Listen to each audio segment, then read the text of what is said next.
మాతృదేవోభవ.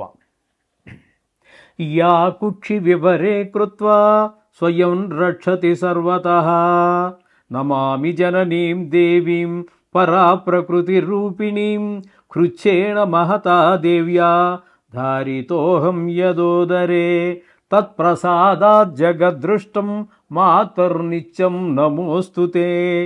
పృథివ్యా యాని తీర్థాని సాగరాదీని సర్వతః వసంతి యత్ర తాం నౌమి మాతరం భూతిహేతవే. మాతృదేవో భవ పితృదేవో భవ. ఇప్పుడు మనము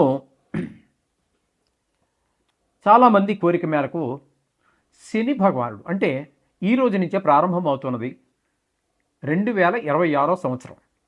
ఈ సంవత్సరం రోజుల్లో ప్రధానంగా ఉండేటువంటి గ్రహాలన్నిటి గురించి కూడా మనం సంవత్సర ఫలితాల్లో చెప్పుకున్నాము. కానీ కొంతమంది ఎక్కువగా శని భగవాను యొక్క దృష్టి చేత కానివ్వండి, స్థాన బలం కానివ్వండి, స్థానం బలం లేకపోవడం వల్ల కానివ్వండి, శని భగవాను చేత బాధింపబడేటటువంటి వారు ప్రత్యేకించి మాకు శని గ్రహ ప్రభావం ఈ 2026 సంవత్సరంలో ఏ ఏ రాశుల వారికి ఎలా ఉంటుంది చెప్పమని అడగటం జరిగిందండి. దాని గురించి కేవలం మనం ఇప్పుడు శని భగవాను యొక్క ప్రభావం ఈ సంవత్సర కాలం పాటు 2026లో ఏ విధమైనటువంటి ప్రభావం ఉంటుంది అనేటటువంటిది వారు అడిగిన కోరిక మేరకు నాకు తెలిసినంత వరకు చాలా విపులంగా చెప్పడానికి నేను ప్రయత్నిస్తాను. ఇక్కడ ఈ సంవత్సర కాలం పాటు కూడా ఈ శని భగవానుడు మీనరాశిలోనే సంచారం చేస్తూ ఉన్నారు. అయితే ఈ శని భగవానుడు సామాన్యంగానే ఈ గోచార రీత్యా 3 జాగాల్లో 3 రాసులలో శుభ ఫలితాలు ఇస్తూ ఉంటారు. మిగతా అంతా కూడా అంటే 3 పోతే ఇక 9, 4 చూసి చూడనట్టుగా పోతూ ఉంటారు. 5 రాసుల్లో మాత్రం కొంచెం విపరీతంగా బాధిస్తారు. ఎట్లా అంటే 5 రాసులు ఏవంటే 7.5 అదే 7 నాటి శని 3 రాసులు, జన్మరాశికి వెనక రాశి, జన్మరాశికి ముందు రాశి, ఇట్లా 3 రాశులు అయిపోయినాయి అక్కడికి. ఇక అర్ధాష్టమ అంటే 4వ స్థానంలో శని భగవానుడు సంచరించేటటువంటి కాలంలో అష్టమ అంటే 8, అర్ధాష్టమ అంటే 4. అందుచేత అర్ధాష్టమ శని ఉన్న వాళ్ళని కూడా చాలా ఇబ్బంది పెడుతూ ఉంటారు ఆయన. అలాగే అష్టమ శని, అష్టమ స్థానం అంటే ఆయుస్థానం, ఆయు కారకుడు కూడా ఈయనే. కాబట్టి అష్టమ శని అనేటటువంటిది కూడా చాలా ప్రమాదకరమైనటువంటిది, కొంచెం ఎక్కువ ఇబ్బందులు గురి చేసేటటువంటిది. కాబట్టి ఈ 5 రాసుల్లో చాలా ఎక్కువగా ఇబ్బంది పెడుతూ ఉంటారు. మిగతా 4 చూసి చూడనట్టుగా అట్లా వెళ్ళిపోతూ ఉంటుంది. మామూలుగా 3 మాత్రమే ఆయన యోగిస్తారు. అయితే ముఖ్యంగా చెప్పుకోవాల్సింది ఏంటంటే చాలామంది చెప్తున్నారు, మరి ఎంతవరకు నిజమో తెలియదు, కానీ వీటికి దృష్టులు యొక్క పని లేదు. కొన్ని విశేష దృష్టులు శని భగవానుడికి ఉన్నాయి. 3 గ్రహాలకు విశేష దృష్టి ఉన్నాయి, అందులో శని భగవానుడు ఒకడు. అయితే ఈ విశేష దృష్టులు దీనికి సంబంధం లేదు. అలాగే యోగములు కొంతమంది చెబుతున్నారు, అది ఎంతవరకు తెలియదు. కానీ నా పరిజ్ఞానం సేకరించిన మేరకు గోచారంలో యోగములు ఏర్పడవు. ఏ గ్రహంతో అయినా యుతి ఏర్పడుగాక. కానీ అక్కడ వ్యక్తి అంటే మానవులకు చెప్పేటటువంటిది ఏంటి, దేశానికి సంబంధించి వాటి గురించి చెప్పేటటువంటి విషయాన్ని పక్కన పెట్టండి. మనం మానవులు చెప్పుకునేటటువంటి జ్యోతిష్యంలో మాత్రం యోగములు ఏర్పడవు. ఇది ఒకటి మీరు గమనించుకోండి. అంటే నా ఛానల్ అభిమానించే వారి కోసం నేను చెప్తున్నాను, దీన్ని ఏదో కాంట్రవర్సీ చేయడానికి కాదు. ఓకే, ఈ విధంగా ఉంటుందండి. ఏ గ్రహం యొక్క గోచారంలో ఫలితాలు ఇదే విధంగా ఉంటూ ఉంటాయి.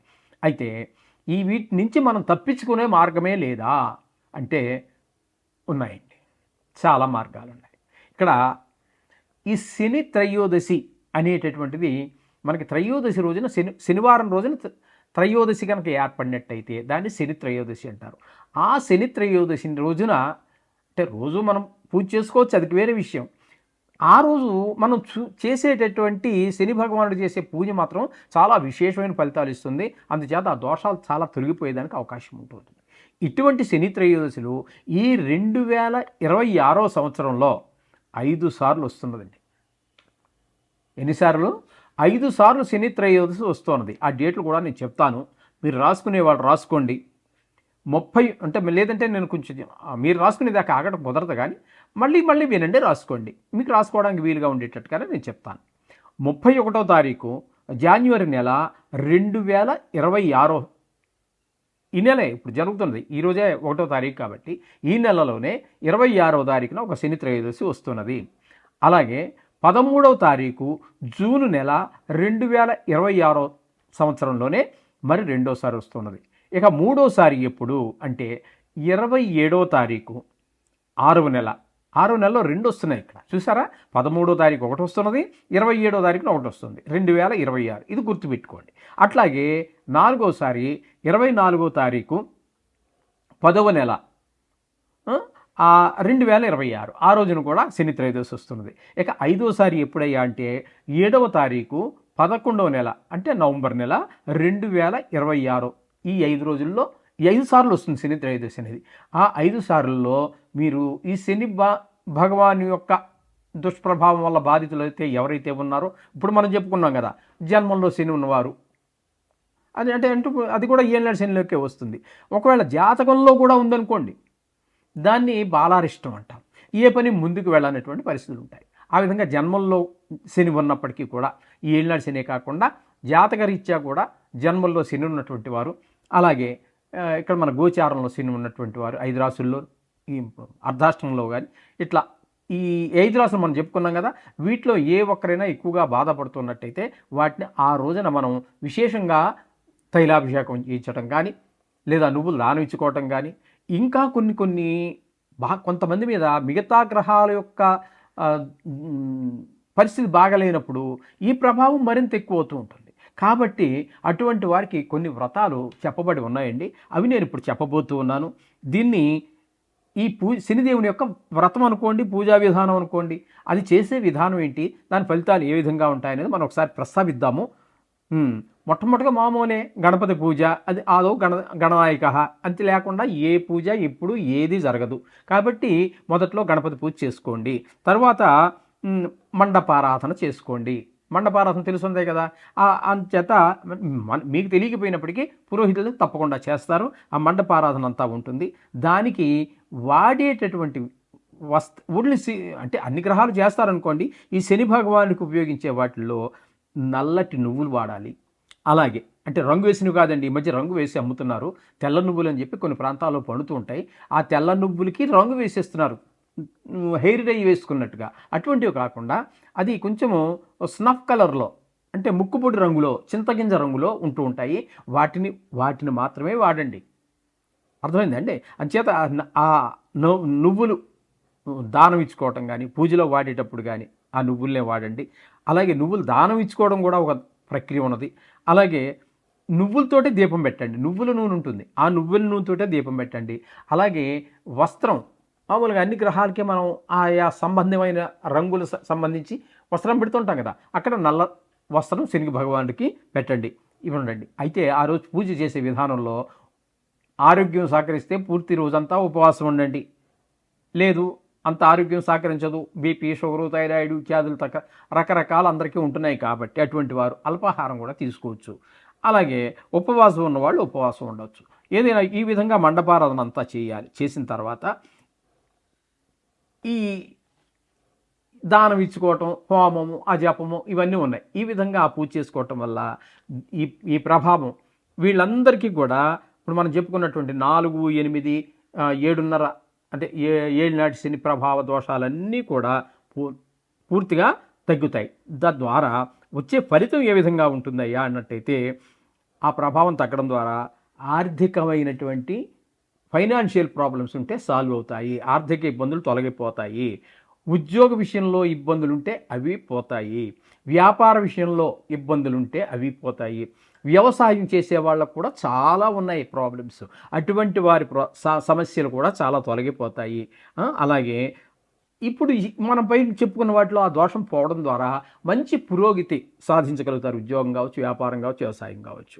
ఇక కోర్టు వ్యవహారాలు ఏవో పీకుతూ ఉంటాయి చూసారా, అటువంటి వారికి కూడా ఈ శని యొక్క ఈ వ్రతం చేసుకోవటం ద్వారా, ఈ పూజ చేయటం ద్వారా ఆ కోర్టు వ్యవహారాల్లో మనకి జయం కలుగుతుంది, ఉపశమనం కలుగుతుంది. ఇక కొంతమందికి ఆరోగ్యం బాగుండదు, అష్టమస్థితి ఉందనుకోండి, అది ఆయుస్థానం, ఆయుష్కారకుడు, అది వాళ్ళకి కొంచెం ప్రాణభయం ఉండేటువంటి అవకాశం ఉంటుంది. అటువంటి వాళ్ళకి అనారోగ్యాలు వచ్చే అవకాశం ఉంటుంది.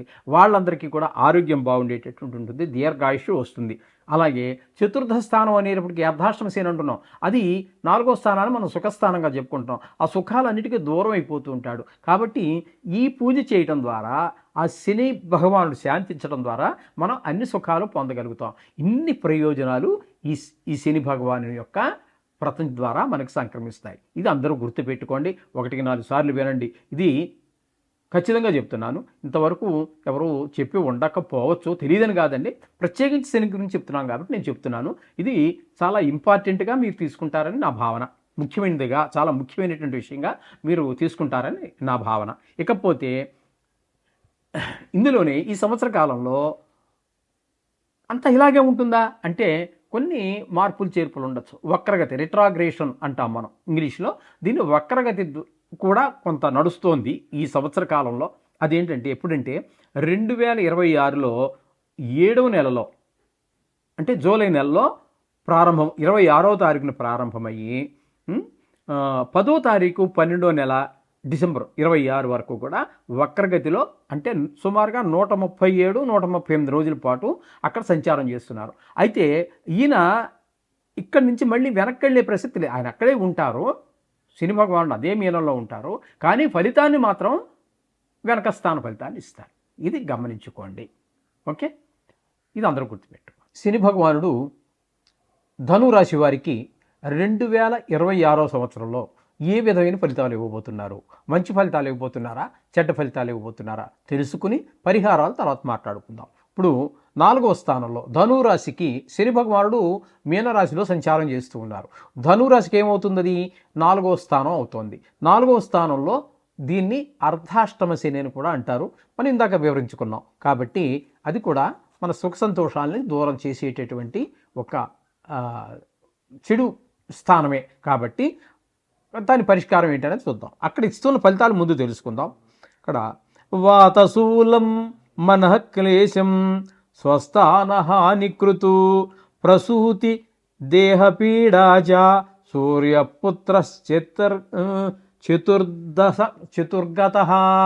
చతుర్గత అంటే 4వ స్థానంలో కనుక ఉన్నట్టయితే, సూర్యపుత్ర అంటే ఎవరండి? సూర్యపుత్రుడు ఎవరు? శని. అలాగే ధనురాజు కూడా. కానీ ఇక్కడ మనం శని గురించి చెప్పుకుంటున్నాం కాబట్టి శనినే తీసుకోవాలి. ఇక్కడ ఈ శని కనుక 4వ స్థానంలో సంచారం చేస్తున్నట్టయితే శని భగవానుడు ఇక్కడ వచ్చే ఫలితాలు ఏ విధంగా ఉంటాయనేది ఇక్కడ చెప్తున్నాడు. శరీరాన్న వాత రోగాలు, వాతశూలం అంటే వాత రోగాలు ప్రవేశించడం, మన క్లేశం మనస్తాపం, అలాగే భయం, హాని, అలాగే స్థానచలనం, స్వస్థాన హానికృతం, నువ్వు ఏ స్థలంలో ఉన్నావో ఆ స్థానానికే హాని అవుతుంది. అంటే నీకు స్థాన చలనము, అది ట్రాన్స్ఫర్ కావచ్చు, వ్యాపారం నడక మారి కావచ్చు, లేదా ఇల్లు కూడా మారిపోవచ్చు, ఆ ఇంటి వాళ్ళు అమ్మేసుకోవటం, లేకపోతే వారికి మనకి పడకపోవటం, మొత్తం మీద స్థాన చలనం అంటారు దీన్ని. అలాగే శరీర అనారోగ్యం, అలాగే వివిధ రూపాలైనటువంటి కష్టాలు కూడా సంప్రాప్తిస్తాయని చెప్పేసి అన్ని అశుభ ఫలితాలే సూచిస్తూ ఉన్నాయి. ప్రథమంలో కూడా మనం చెప్పుకోవడం జరిగింది ఏ స్థానాల్లో, 5 స్థానాల్లో బాగా ఎక్కువ బాధిస్తాడని. అందులో ఈ చతుర్థ స్థానం అనేది కూడా ఒకటి. అది ఒకసారి మళ్ళీ కావాలంటే వినండి, గుర్తుంటే చేసుకోండి. అయితే పరిష్కారాలు కూడా మనం మొదట్లోనే చెప్పుకున్నాము. అందులో ఏ ఒక్కటి ఆచరించినా రోజు ఎలాగూ మీరు మనం చెప్పుకుంటూ ఉన్నాం, గత 2.5 సంవత్సరాలుగా నవగ్రహ మంత్రాలు చదువుకోండి, కానీ దానితో సరిపెట్టవద్దు. ఎందుకని అన్నట్టయితే ఇది సంవత్సర ఫలితాలు. ఇప్పుడు మనకి జ్వరం 100 ఉందనుకోండి, ఒక రకమైనటువంటి ట్యాబ్లెట్ సరిపోతుంది. మరి 102, 103, 104 వచ్చిందనుకోండి, అప్పుడు మనం ఏం చేస్తారు, వాళ్ళు ఆ పారాసిటమాల్తో పాటు ఒక యాంటీబయాటిక్ ట్యాబ్లెట్ కూడా ఇస్తారు. డోసు చాలదు ఆ రోజు చదువుకునేటటువంటిది. కాబట్టి ఇది మనకి కొంచెం ఎక్కువ కష్టాన్ని కలిగించేది. కాబట్టి దీన్ని తగింది, సూటబుల్ అయింది, మీ ఆర్థిక స్థితికి తగినటువంటి పరిష్కారాన్ని ఎంచుకోండి, అది చేసుకోండి, అన్ని శుభాలు జరుగుతాయి. శుభం.